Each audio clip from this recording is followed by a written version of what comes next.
From Oregon, the sponsor of this legislation, Dr. Dexter. Gentlewoman from Oregon is recognized for 2 minutes. Thank you, Mr. Speaker, and thank you to my colleague for yielding and for his actions today. I rise today to speak on one of my 8 amendments to the SAVE Act, which will be offered as the previous question today. Let me be clear.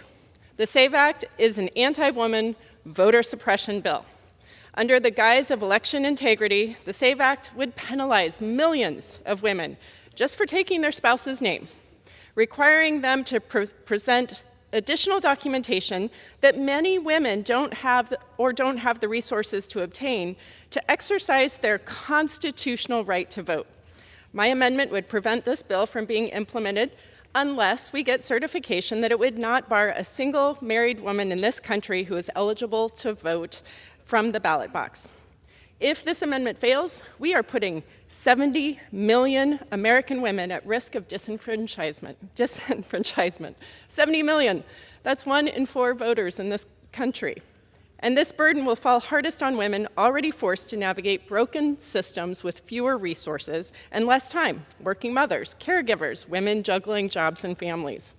I cannot believe in the year 2025, I have to stand here on the House floor of the United States to defend a woman's right to vote. But I will, and I will continue to, every single day, if that's what it takes. Because this isn't theoretical, this is personal. It's for the mom in Gresham who can't take unpaid time off to track down new documents. It's for the woman in Hood River whose name no longer matches her birth certificate after marriage, and she lacks the $160 it costs to get a passport. Are we really going to tell her she doesn't get a right to vote?